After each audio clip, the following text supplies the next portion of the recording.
My name is Shub. I'm a Schulich Leader Scholar studying biomedical sciences and a member at STEM Fellowship.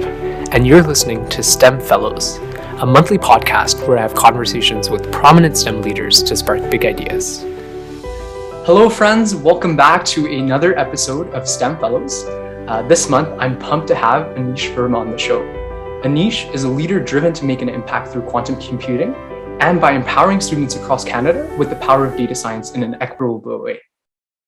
Anish formerly served as STEM Fellowship's Chief Data Officer, and he's currently serving as its interim CEO. Anish, it's a pleasure to have you on the show. Welcome. Thank you so much for having me. I'm excited to chat with you and give some insight to, all of your podcast listeners. Awesome. Very, very glad to have you on the show. Anish, I always like to start off here with everyone, who joins me, because I think it's really important to, provide context to all of the conversations we'll be having. And that's really getting to know who you are, where you came from, and what brought you to where you are today. So would you mind just sharing a little bit about that? Yeah, for sure. And, my answer to this always kind of depends on who's asking me, right? Like the context I give to high school students is different than undergrads, different than industry people. But, as a general overview, right? So first, who am I, right? Well, my name is Anish Verma, and you gave a pretty nice introduction of what I do here at STEM Fellowship. In addition to that, what I do is I am a quantitative analyst and researcher at OneQubit. And OneQubit is a quantum computing company based here in Vancouver. Quantum computing and artificial intelligence company based here in Vancouver.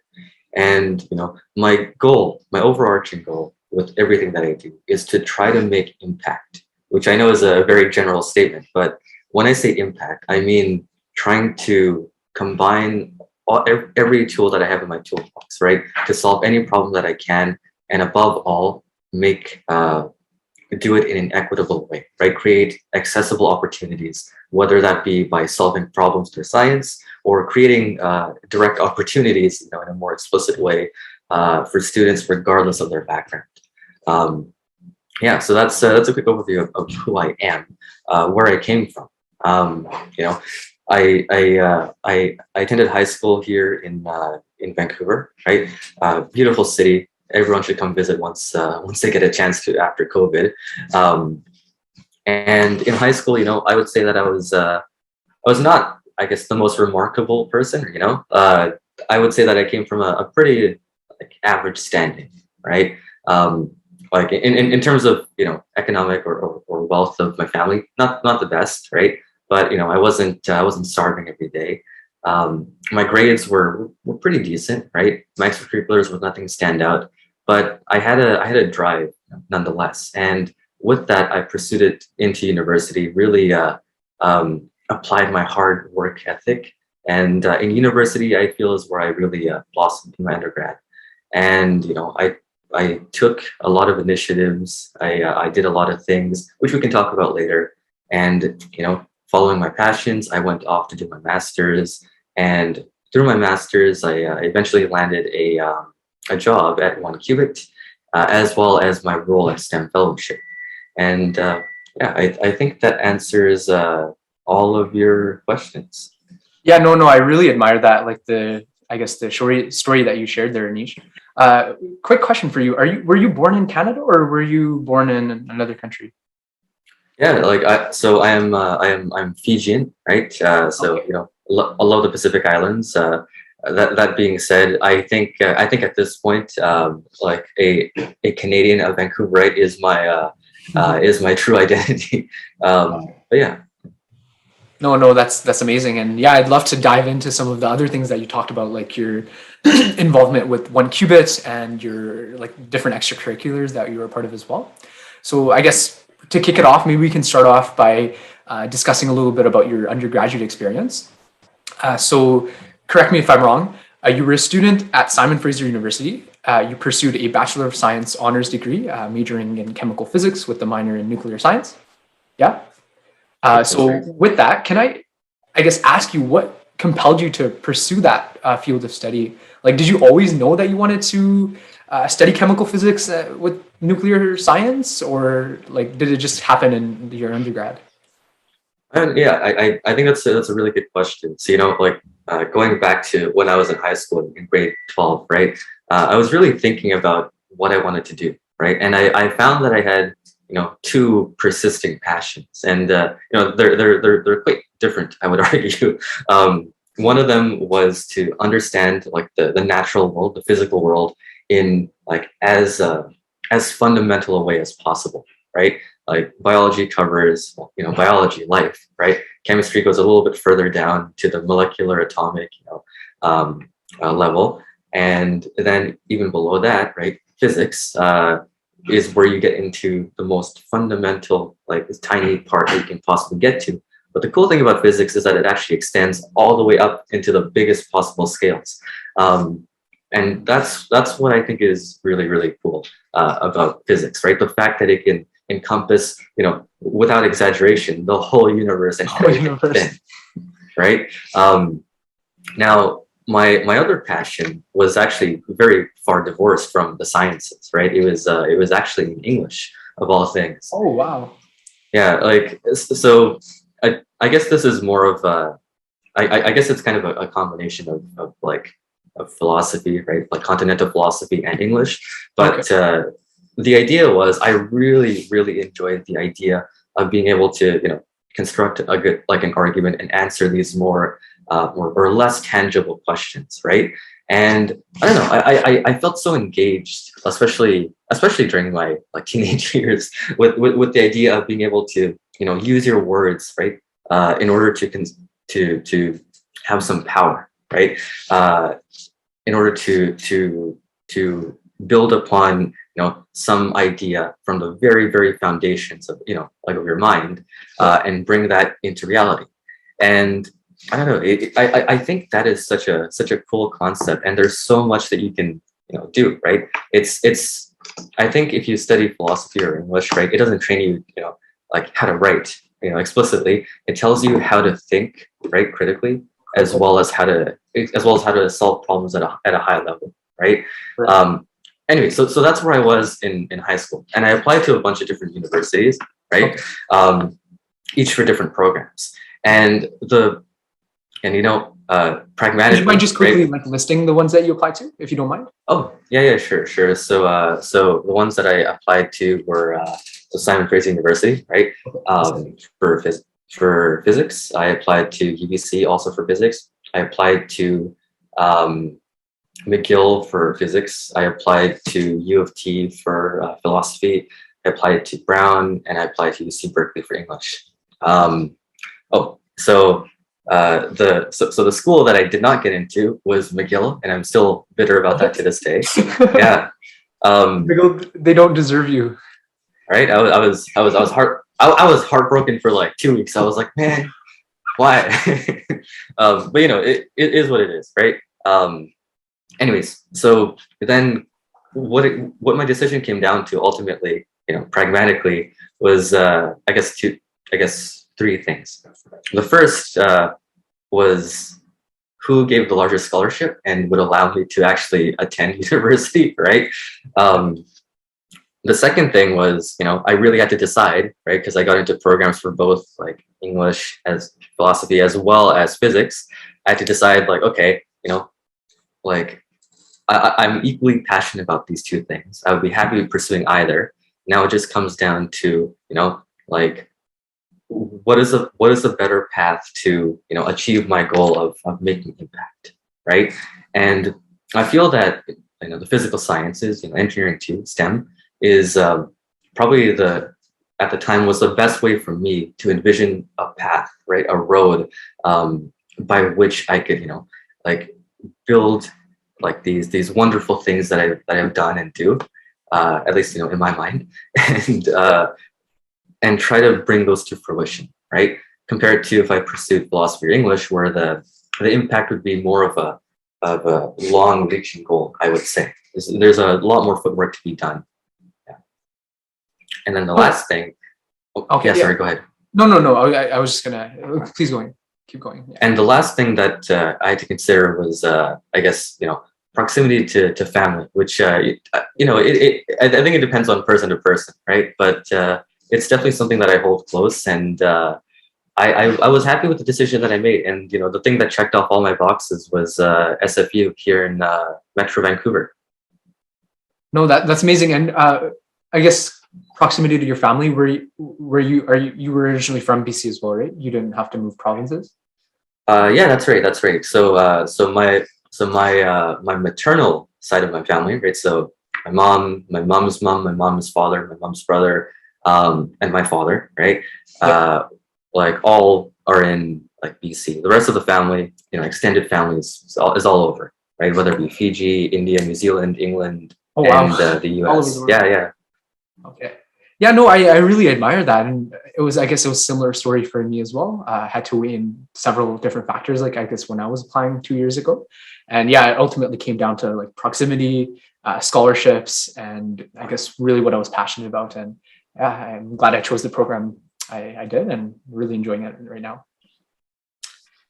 Perfect. Yeah. On the same topic of your undergrad experience, I guess before we transition to another topic, I guess, did you have any advice for students, ways they can get the most out of their university experience? Because you said that you really kicked off, like a spark went off in university for you. Yeah, for sure. Okay, so the obvious advice that that everyone gets is study hard and get good grades, right? But it really depends on what you want to do as a person, right? Like if you want to go to like if for sure the path you want to go to involve with some grad school or med school, right? Like good grades is an absolute must as sort of the baseline, right? Like having like a perfect GPA isn't enough to make you stand out at that point, right? It's about what else you do. So, just along this tangent, I think that extracurriculars are probably the most useful thing out of university if you want to go into grad school and med school, and for a couple different reasons, right? They show your initiative and your drive to like create a project, see it through, right? They show that you care about the community or whatever cause, and it really is a way for you to flesh out your portfolio in a way that makes you stand out, and for any person that is seeing your application to see like, okay, this is an actual human being. I can see that a toy example. I can see that they volunteered at the hospital and did a focus with oh man, I guess neuro, right? They care about the brain.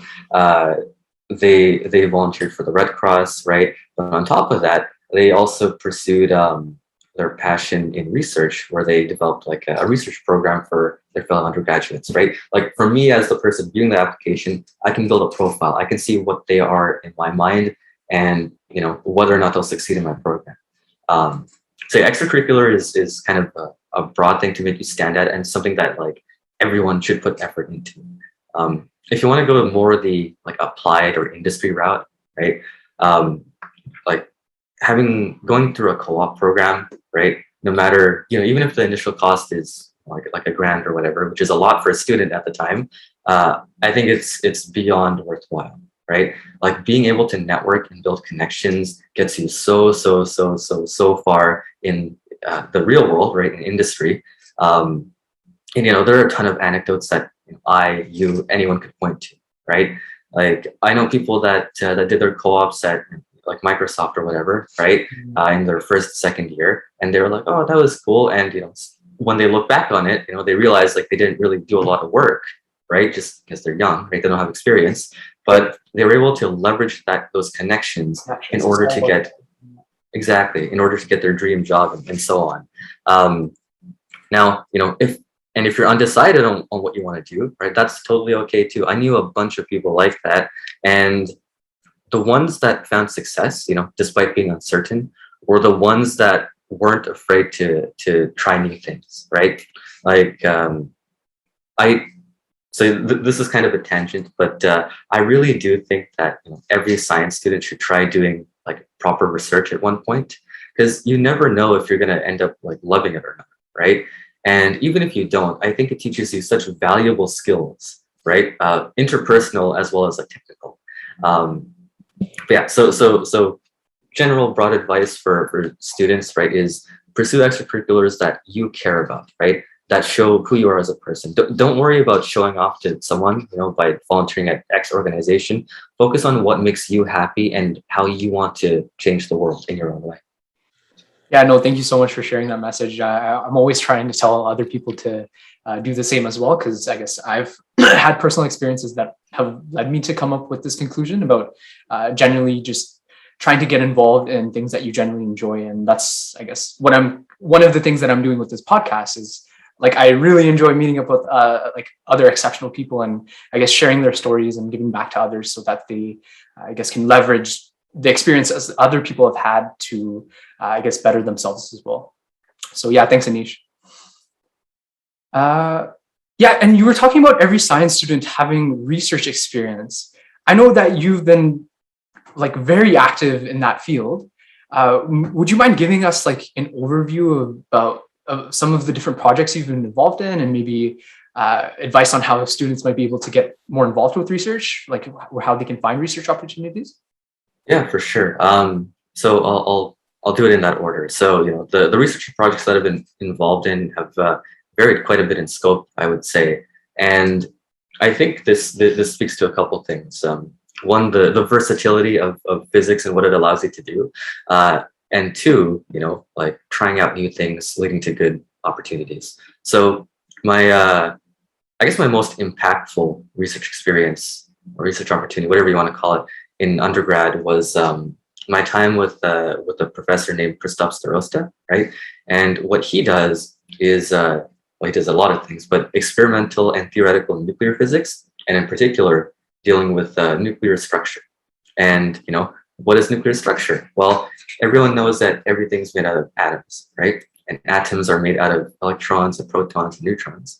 But so the nucleus comprised of protons and neutrons, like they're like the most fascinating thing to me. They're like the most fascinating things to me in the whole universe, right? And this is for a bunch of reasons. So I'll quickly stop. Like it is like one of the only places in the entire universe and all of reality and existence, right, where all of the four fundamental forces play like a significant role, right? You can't just get rid of the various degrees of freedom because they all play a major part. The strong force governs the interactions between the nucleons, right? So the protons and neutrons. The weak force dictates decay, right? The electromagnetic force is involved and actually leads to a lot of perturbations, right? So the electromagnetic field affects the energy of the nucleus, and gravity, despite being small, it does have a relevant effect, especially when you're going to higher energies. And there's no other body in physics where all these things coalesce in such a nice way, and it leads to like some of the most amazing physics, like the most amazing theory that you'll see. Excuse me. So, right, the actual project. So what I did was, or the main project that I worked on was basically coming up with this theoretical model of how to describe deformed nuclei, right? So people think of nuclei as these tiny spheres, right? But these things are dynamic, and that couldn't be further from the truth. They're these weird, wacky quantum bodies, right, that do all sorts of things. And one thing that's I guess common in the field, right, is to describe different deformations of the nucleus, different states of the nucleus by these weird funky shapes, right? So like the lowest order deformation is just it's a sphere, it's no deformation, right? And then if you go above, right, you get to the dipole, you get to the quadrupole, which is like a football shape, right, an ellipsoid. Then you can get to the octupole, which is kind of like a pear shape or a gourd. And then there's hexadecapole, hexadecapole, right, 16, and then 32, dotria, quintupole, and so on and so forth, right? And the physics to describe these things are super cool. And if you study particle physics, there's even more wackiness there. The project was like modeling a quadrupole deformed nuclei by including the single particle as well as the holistic, right, so the whole thing, degrees of freedom, and how to model energy in a very easy to calculate way, right? And in a way that's predictable, so that not only could you describe this state, but also predict what it would do as you go higher and higher, which, predictive models are always better than just descriptive models. Okay, so I guess what potential impact would that have in like the real world when you're trying to translate that? Oh yeah, sure. Okay, so couple different ways that'll have impact, right? So one is like actually dealing with like nuclear physics studies, right? So if you have a way to, if you want to like use a nucleus for some purpose, right? Whether that be for like energy, right? Whether that be for understanding like the nuclear contribution to like the development of some like molecule, right? Like having a way to predict these properties will allow you to better understand and better map these problems to the real world, right? So let's take the example of energy, right? Like let's say that you want to find a good feasible candidate nucleus, right, for nuclear fusion, right? Without having a good understanding of like the excited states of the nucleus, right? You're basically just throwing things at a wall and seeing what sticks, right? But by understanding these things, right, you're able to actually fine tune and optimize the way that you can bring these two things together and achieve, in this case, fusion. So that's like the immediate real world applications for the nuclear theory stuff. But all of these skills that like you use in this type of thing are related to like fundamental physics, are related to computing science, and how you implement the algorithm, as well as data science, right? And honestly, a lot of science can be, what you do in scientific research can be considered data science, but we'll get to that in a bit. So you're by going through these research experiences, you're able to map these highly useful skills to really any sort of problem. So that's this undergrad project that had the most impact. But why did it have the most impact on me? Well, my supervisor, right, this professor was genuinely, I think, probably the most impactful person to me in my undergraduate career. Not only did he teach me these like these skills, right? Show me how to go about actual scientific thinking, how to validate models, go through the academic publishing process, all these things. He was also, I feel like he supported my like growth as a person too, right? He was even when I was a baby researcher, right? He was very keen on sending me to conferences and things that would I guess supplement my own personal growth, right? He like I remember the first time he was like, "Oh, there's a conference coming up in a month from now. You should go to it." And I was like, "What?" I've been doing this research for like 4 months. I don't know if I can compete with like actual like graduate students and scientists. And I remember he told me he was like, "Don't worry about it, just go." And I was like, "Oh, okay, all right." And what year was that? And you started to interrupt. Was that first, second, third, fourth year? What? So this was second, no, third. It was somewhere between second and third year where I had this experience.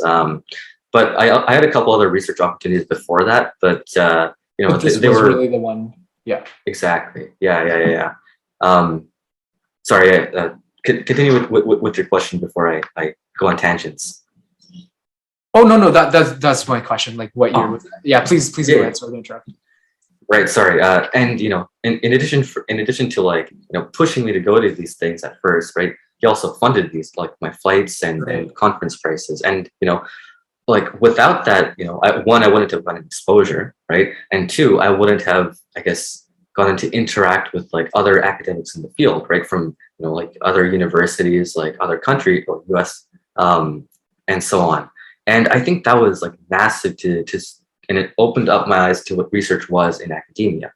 Yeah. So how did I actually get that experience, right? Like this kind of harkens back to your original question, second half of your original question. So there are a lot of ways for a student, an undergraduate, to get research experience. And I would say that most professors, most labs are always willing to take on undergrads, right? Whether it be whether it be volunteer work or through scholarships, right? And there are a bunch of reasons for this. The probably the most the main reason being that it's cheap labor for the profs, right? Um, but that's kind of how it is, and it really depends on what field you're in too. But anyways, the second route, right, is through these research scholarships. One really popular one in Canada is the NSERC USRA. So the USRA stands for Undergraduate Student Research Award, I believe. And then NSERC is this massive federal funding agency, right? And NSERC stands for the Natural Sciences and Engineering Research Council of Canada, that funds, well, pretty much or a significant chunk of like all of the funding for the natural sciences and engineering research in Canada. It funds like professors directly as well as students through scholarships like these. And quite often, or sorry, I'll take a step back. This is like a super prestigious award that if you get it, it looks amazing for your CV or your resume. Because one, it shows that it shows that people think that you're capable of doing research, right, which is a valuable skill. And two, it shows your ability to actually turn money into valuable results. And it sounds super competitive the way I put it, but realistically, the number of students actively trying to do research is way smaller than you'd expect, way smaller than I would like, and just apply, right? Talk to profs, try to build connections, and chances are you're going to get in one way or the other, whether it be through volunteering or paid work through scholarships. And yeah, those are the two main ways. But if you go either of those routes, the best thing to do is find profs that you like as people, as well as profs that you like as PIs, people that actually do the research. And this is for two reasons. One, your PI, your supervisor, can make your life living hell or heaven on earth. And I've heard horror stories and so many things. Yeah. But don't let that dissuade you. Like pursue research for the experience, right? You'll gain valuable skills, you'll grow as a person, and people will take notice. That is exceptional. I lost my train of thought, but yeah, thank you for sharing that. I guess similar for me. I like what I find many times, like with friends who I've talked to or people who've reached out to me about how they can like find research opportunities. I guess they don't know where to look. And what I always tell them is to, first of all, zone in on what you're actually passionate about, what you might want, I guess, are interested in, whether it's health sciences, the natural sciences, physics, engineering, and then just trying to find like professors or research labs at your university. I know that many universities have like their own website that features like the different research projects that are going on, like the different professors' labs. And so I'd recommend just going on there, scrolling through like all of the different bios of the professors, noting down like which ones stand out to you, and then actually going out and sending them an email. What I did was I just sent out like cold emails to a few professors whose research I found very interesting. And yeah, that ended up working really well for me. Like I was able to meet up with them, schedule, I guess, for them to get to know me a little better. And then they actually offered me the position, fortunately. And yeah, last year I helped out in a few labs over the summer, and I'm still continuing some of that work right now as like a research course. So yeah, that I guess that's what I'd say. First of all, find something you're passionate about. Find I guess a researcher at your university, or maybe even another university. I know that a lot of students, they might be at maybe like Queen's University, but they might apply to like a research position at the University of Calgary and still get in. So there's always that opportunity as well. Yeah, for sure. And just to quickly add on to that, I think one good advice that should be heard by all students is go to your prof's office hours like on the first day no matter what, because no one else is going to show up. And like chances are you can just have a conversation with them and be noticed by them, right? And this could honestly lead to research experiences, whether they be paid or volunteer based. And it'll make you stand out. And it's no exaggeration to say that for me at least, going to office hour, it is, yeah, actually it is, yeah. It's probably the reason why some profs or a good amount of profs remember who I am. Okay. And just in general, even if it's not for research, I just recommend just going into your like professor's office hours. Like you'll get to know them better, and it'll, I guess, just nicest connections. That's what I did as well, Anish. Like I didn't ask them for research because I guess none of them were conducting research in the field I was interested in. But I just hopped into like the office hours. Like even if I don't have a question, I'd still hop in and just like study during it. But that's I guess more prevalent with Zoom, because I guess you can't really do that with in-person office hours. But if you have the opportunity for Zoom office hours, I just say hop on. It's really nice. It's true, and props are lonely. You should go say hi to them. Exactly. No, perfect. You were talking about mentors, Anish, and I feel like that's a really, really important, I guess, thing to discuss, especially in university. The amount of, I guess, the magnitude of mentors you have, and where you can exactly go to find mentors. So, like, did you have any thoughts on that process? Like, how can you go seeking mentors? Like, yeah. So like I think mentors are like invaluable, right? And when you're young, or maybe it was just me, right? Like I was cocky. I was like, oh, I don't need a mentor. I'll do this myself, right? But I think inadvertently you're gonna come across mentors like as you take on more and more initiatives, right? And I really do think that any person that you work with, right, that supervises you, will have like a lasting impact on who you are as a person and as a researcher, right, as a worker. And I actually think that it's important for that reason to not just seek out a single mentor, for like your whole career, right? Like I think if you do that, you're limiting yourself, honestly.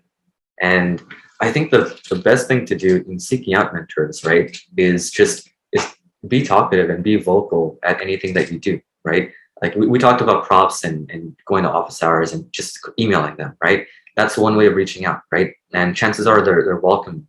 They will welcome you with open arms. If you're in a volunteer situation, right? Like I'm willing to bet that you're going to be networking with groups and sponsors, right? Like I can't think of an example off the top of my head anecdotally, but if you're volunteering with STEM Fellowship, for example, right? A lot of our sponsors are really, and partners are really, really open to actually talking with you as a student volunteer, right? They're open to like the founder of Overleaf, right? I'm not sure if you know the platform, right? But yeah. John Hammersley, he's like super communicative, right? And he was willing to serve as a mentor in one of our competitions. Wow. And not only that, he was willing to actually set aside time in his busy schedule as like founder and CEO or whatever, to actually talk with students and give them guidance and mentorship. And doing extracurriculars will allow you opportunities like these. And I think just in one sentence, just be talkative and extroverted, right? When you're doing something, whether it be volunteering, work, research, classes, whatever. No, that's amazing. Yeah, thank you for sharing that again. That's I think all I wanted to cover for like the university experience, unless you wanted to touch on something else before we transition over. Yeah, sure. So I guess one last thing is I think that if you do enjoy research, you should go for a master's in science, right? And or whatever subject you want to do. And I think it really does help your career prospects because we're getting more and more science and engineering graduates every day. Not every day, but every semester. And I think as the market starts to saturate, a little bit, to make yourself stand out, you need to do more and more. And one surefire way to do that is by having a master's or PhD. It's a long commitment, but if you enjoy what you're doing, I think it'll be worth it. The other thing you could do is just build up actual projects that people can play around with, which is especially true nowadays where everything is online and you need to be able to have that portfolio for yourself. But yeah, that's where I'll wrap up the university experience. No, perfect. Thank you. Yeah, I guess we can move on to your involvement with one qubit. You talked about that a bit earlier, but I guess for those of the people who might not know about what it is, would you mind just giving like a quick elevator pitch about what one qubit is and what your role is there? Yeah, for sure. So one qubit, what it is a quantum computing and artificial intelligence company based in Vancouver. And truly, there's actually a couple different locations that we have. There's one here in Vancouver. There's one over in Waterloo, in the Kitchener, and there's one over in Sherbrooke in Quebec. And basically, what we do is we try to solve intractable problems, right? We make intractable problems tractable. We make extremely difficult things possible. And how do we do that? Well, we utilize up and coming technology, right? In the most, I guess, immediate way possible with room for evolution. And what that means is, we use quantum computing, right? Whether it be hardware or software based on that to solve problems that would be virtually impossible, like in the lifespan of a human, right? In some cases, like it's to the point where you can have you can have these exponential speed ups, right? That turns problems that would take years on a regular computer, right, down to minutes, which is a huge speed up. The other thing that we use is artificial intelligence. So like machine learning, right? A very popular thing right now, especially in just about every field. And we use that to solve problems in a similar way. And we're working on developing new libraries and new tools that are use the latest in research and algorithms in order to tackle these problems. So what do I do then? Well, excuse me. I am a quantitative analyst and researcher over at the company. And what does that mean? Well, the division that I'm a part of is the finance products team, right? So I work in using these technologies to solve financial problems, right? So using quantum computers. Yeah, go ahead. No, I'm just saying. Oh, wow, that's interesting. Yeah. Okay, yeah. And it's actually really I love talking about this because to a regular person, it's like, yeah, right, they hear like physics, finance, like what the heck's the connection, right? And surprisingly, there's a ton. A lot of people that studied like math and physics in undergrad go on to work at like banks or hedge funds and doing finance. And it's entirely because like quantitative finance, right, relies on like actual mathematics, right, and actual actual mathematics is the best way to put it, as well as actual like computational algorithms. And it's because of a bunch of reasons, but broadly speaking, the financial markets, it's a stochastic system.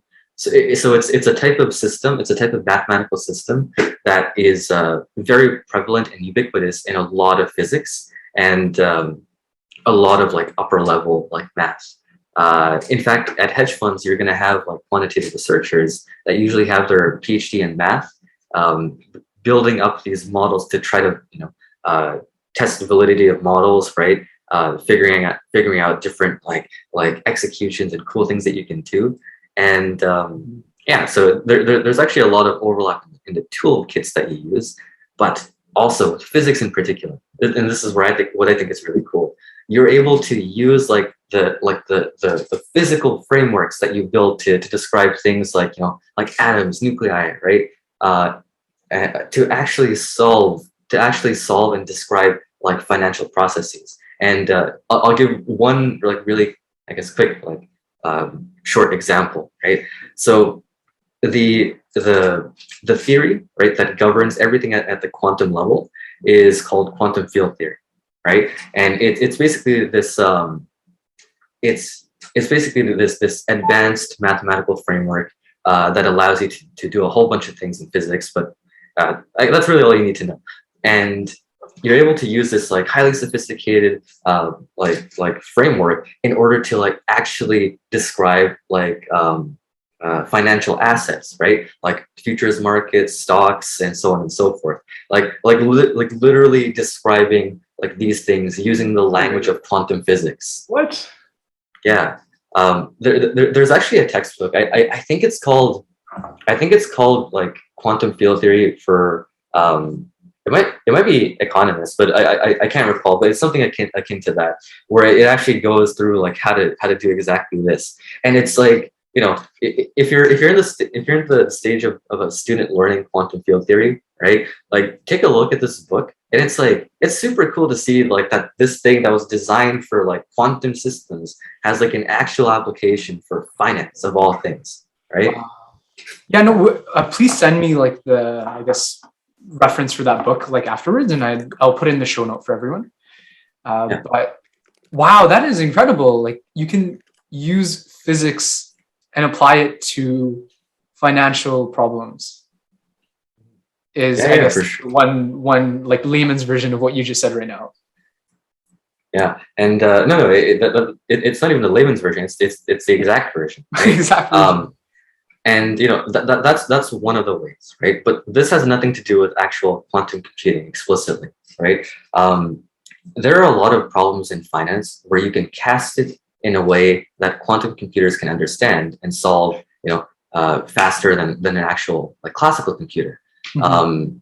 And one category of these problems is called QUBO problems, quantum unconstrained binary optimization problems, which is just sounds like jargon to anyone listening probably.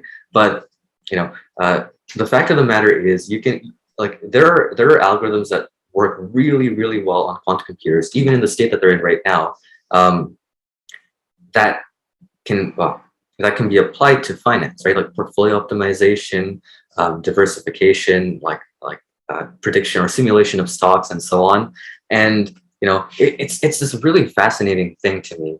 Sorry, I keep going on tangents from the original question. So what No, I it's okay. do, I'm enjoying this. Like I'm having a blast listening to what you're saying.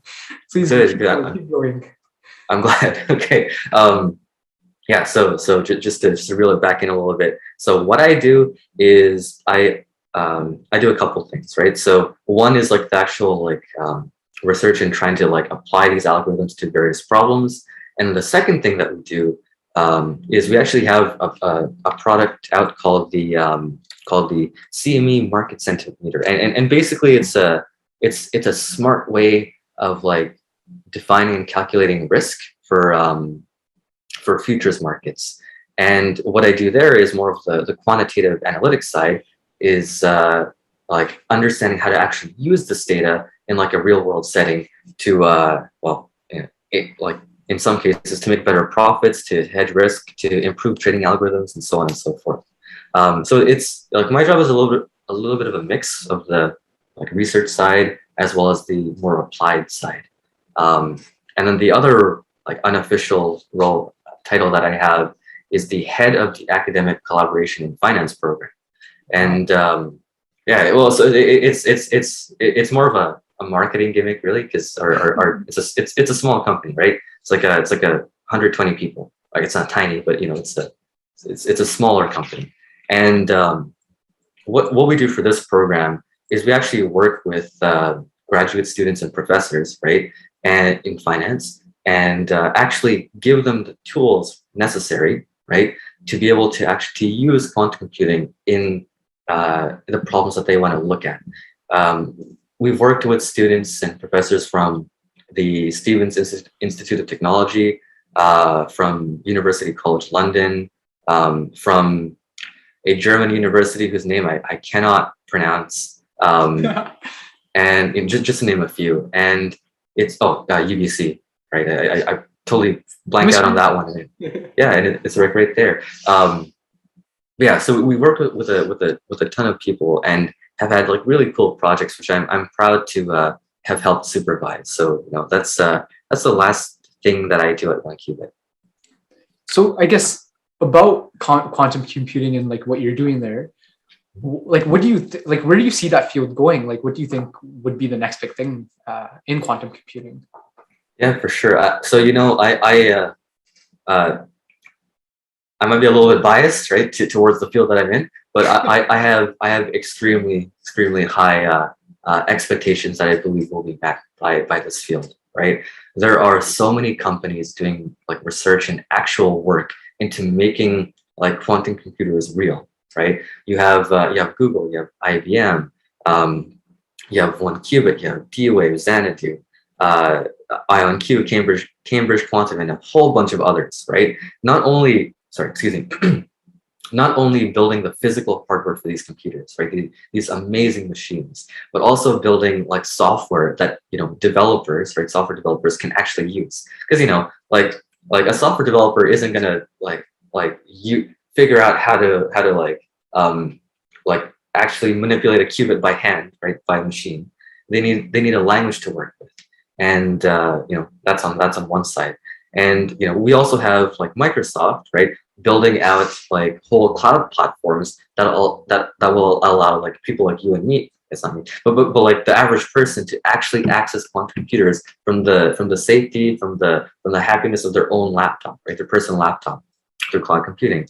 Uh, you have groups like Community and a whole bunch of others that are actually trying to build the community around quantum computing, right? So teaching like kids, right? Like actual children, right? That there's this cool thing in physics and in the real world called quantum computers. Teaching high schoolers like this is like the future, right? Teaching undergraduates like this is how you actually use this thing. Teaching graduate students to teach to give back and like actually improve these things, and so on and so forth. Oh, and probably the most important thing, and there are a lot of industry collaborations, right? Where these things that are really heavily like born in research, right, are being used in the real world, right? Like I give examples for finance, but there's like a ton. Like there are applications when it comes to medicine too. There are applications when it comes to like logistics and operations research. There, so for the medicine one, I guess sort of like one thing that comes to mind is using quantum computers to improve the optimization in machine learning algorithms to like analyze images. So for example, right, if like we could build an algorithm, right, that would take in like CT scans, right, like images of the actual human body, right, and we can train this model to actually diagnose better than like a person could. Person. Right. Yeah, I actually know somebody who's, I guess, doing work with that at the University of Calgary. So it's nice that you're also familiar with that and sharing it with everyone. Yeah, oh man, like that's actually really cool to me. And I think realistically it's never gonna replace doctors within like our lifetimes at least. But yeah, but it will absolutely be a tool that every doctor will use, right? Like I think that the future of that in particular will be, like doctors will have these tools, right? And they'll be like, okay, I'll use this to like get an assessment, and the algorithm will be like oh, like this is a tumor. I'm like 99% sure, and then the doctor will like look at it and basically give like the final confirmation, like yeah or no. And Makes the that's process a whole lot easier, yeah. Because exactly. what might happen, there's obviously many human errors as well, right? So the work that's going on in quantum computing can supplement that and make like a holistic approach better. Exactly. Yeah. And I talked about optimization, like the nurse scheduling problem is like a huge thing too. Anyways, there's a whole bunch of applications that I could go on forever listing. But yeah, it's all really cool stuff, like quantum computing as well as artificial intelligence. Where I think it's going, I think it's going to go great places. I'm not going to give any promises on time or anything like that, because it's a research endeavor, right? There could be a massive breakthrough tomorrow, right? Yeah, That will change things like down the road. It might take. I should stop talking about timelines, but it's coming. That's for sure. it's coming. Okay, watch out, everyone. Watch out. It's coming. Anish says it's coming. Yeah. No, fantastic. It was really interesting, like listening to all the work that you're involved in. One qubit, like I didn't imagine it could be so like huge, like the scale of the work that you guys are doing. So it's exceptional. It's great to hear, and it's like I could probably talk about like any of these things like days on end, whether it be like quantum computing, whether it be like what to do in graduate school and undergrad, We'll have to do or a part two like episode. exactly, yeah, and and last but not least, right? There's STEM fellowship, right? Like all Exactly. the cool things that that this organization does. Can we dive on into that actually right now? Just a quick rundown about how you got involved with SF initially, and I guess where you are right now. Yeah, for sure, for sure. So so STEM Fellowship is an amazing organization that was founded. Well, people have heard the first episode, right? But It's okay. it Just you was can do a brief recap. It doesn't. It's all good. sure, sure. So so it was founded by a couple people, right? The one of them was a guest on your podcast, Dr. Sasha Nokovic, right? And he did amazing work in trying to in lifting this thing up. But it was also the efforts of students, right? And we had a couple students, some of whom have since passed away, unfortunately. But it was thanks to their like initial efforts, right? Their vision, their drive. That you went from this organization what like 5-6 years ago, right? Something like that. Which started out with like literally like a number of people that I can count on my hands, right? All the way up to what it is today with hundreds of students all across Canada, right? We have over 20 university branches, over 20 high school chapters across Canada, and both of those are actually growing into the US now, which is really, really cool. Oh, no way. I did not know that, Yeah. guys. Yeah. It's we're really trying to expand, and like I I would say that the organization, that both of those divisions are doing a fantastic job. Anyways, in that journey of time, right? STEM Fellowship has created and launched a bunch of programs, right? That created these opportunities that I wish I had when I was younger, right? Like when I was in high school, like these things did not exist, right? Like there was no organization that would allow an underrepresented group like pardon me, a person from an underrepresented group to have these amazing opportunities that were, previously only afforded to those that could, well, quite literally afford it, right? And Right. I think that that is what makes STEM fellowship so amazing, right? The fact that it was this small thing that was with the vision of a couple people that blew up, right? That expanded into this like amazing national, I guess international now, initiative that I think will only continue to grow. So I started in the organization like 2 years ago. I was the chief data officer, and what that means is like I was in charge of a few different things. One of them was like the back end analytics of the organization, and two, organizing the organization's, use that word a lot, organizing the national charities largest program, the Big Data Challenge. And what is the Big Data Challenge? Well, it is I want to say, Anish, before you continue, you've been exceptional with that. Like I actually participated in one of the previous data challenges you were running, and you did an amazing job. But yeah, no, please share with everyone what Big Data Challenge is.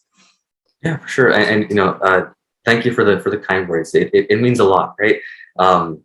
Yeah. So what the challenges are? So they are these experiential learning programs, right? That basically teach you like things that are outside of your curriculum, right? Whether it be at the high school level or at the undergraduate level.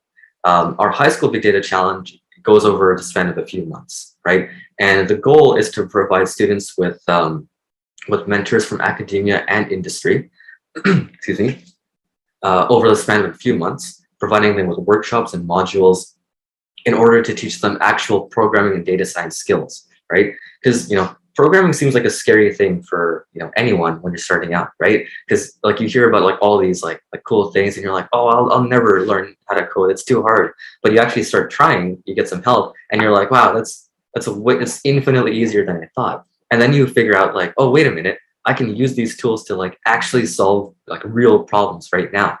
And we can talk about anecdotes later, but through this program, students are able to craft their own data science research project and then compete for these prizes, as well as for publication opportunities. And for a high school student, like that is unheard of, right? It's an amazing program at that level. Actually, this year's program is happening at the start of November. So excited to see where this year's iteration will go. Sign up now if you haven't already. And oh yes, sorry. And then at the undergraduate level, it is more of an aggressive competition for the undergrads. And that is to say, right? It's instead of being a span of a few months, right? It's a span of 10 days for a challenge. And we have these really diverse teams that are people with like programming backgrounds and people with like HR backgrounds, right? Like things that are like totally different because we understand that people want to learn about data science and how to solve actual problems, right? And it doesn't matter what their background is; they can learn how to do these things really, really easily and quickly. And if they have like a good cohesive team of their friends or people that they respect, they'd be able to craft these amazing projects. In fact, back in 2020 for the 2020 undergraduate big data challenge, we had one team who's actually from UBC, and they ended up winning one of first place in one of the categories. I think it was for research methodology. Anyways, and this team was comprised of students from like all like different disciplines, right? Like one was pre-med, one was computer science, one was like business, and then the other one was like some kind of arts, I believe. And despite only one of these people having like a proper programming background, all of them utilized their skills, right, in order to take home the grand prize, which included a publication, cash, right, as well as a whole bunch of other things. So, in short, this program provides opportunities for students in a cheap way that will get them recognized, especially by our sponsors like Roche Pharmaceuticals, Jamir, Digital Science, and I could list those off for a long time too. And that just shows you the importance of interdisciplinary collaboration, right? And that's exactly what big data science and STEM fellowship as a whole promotes. Exactly. Yeah. And I'm really glad that you brought that up because it's exactly like you said, right? Like interdisciplinary collaboration is crucial, not for science, right, but just for humanity as a whole. Yeah. Yeah. Oh man. Yes. Sorry about that. I actually forgot where I was going with. Oh yeah, what is STEM fellowship? So started out as a chief data officer doing these things, right? And a part of the role is like being part of a steering committee which decides like the direction of where things are going. And I was lucky enough to be talkative, right? And I was selected to be an interim CEO for the organization, and being able to see all the programs and like I guess give insight and give support to the various things, whether it be STEM empowerment, the data science like programs, whether it be chapters, branches, all these different things, has been super cool and rewarding. And I don't know, I've been so happy with this organization, and I hope to continue like providing opportunities for students and youth across Canada and growing the organization further. Yeah, SF is incredible. I've made some amazing connections through it. That's why this podcast exists. That's why you're listening to this episode right now. So if you guys are interested in getting involved, please check out our website. There's a myriad of opportunities and ways you can get involved. No, perfect. Anything else to add on to that little bit, Anish? Oh, that's STEM fellowship, right? Well, I think you did a really good job of covering it. Yeah. Thank you. Yeah, I think that's about it. And this is a call to action to listeners, right? To check out STEM Fellowship's websites and what we do. No, I love it. Yeah, I guess we can wrap things up. Anish, it was really. I really had a blast listening to your story today. It was exceptional. As a polymath, or I guess jack of all trades, I guess, did you have any final words of wisdom or advice that you'd like to share with everyone or leave with everyone today? Actually, yeah, I do. I think one quick thing is, throughout your career, there are going to be times where you feel that you're not enough, right? You're going to go through imposter syndrome. And it's not just limited to grad students, right? This happens in the real world. This happens in your undergrad. This happens in high school too. And sometimes all it takes to get out of that funk, right, is to talk with your friends and really like take a step back and look at what you've accomplished, right? Like don't undersell yourself, right? If you're not there to to show off, right? Who's going to show off for you? So my advice is be proud of what you've done and always be looking forward. I love that message. Anish, it was a pleasure talking to you about your story today. Your experiences and messages are incredibly eye-opening, invaluable, and inspiring. Thank you so much for sharing them with everyone today. Yeah, thank you so much for having me. And, I wish everyone that's listening to this the absolute best of luck and skill with everything that they do.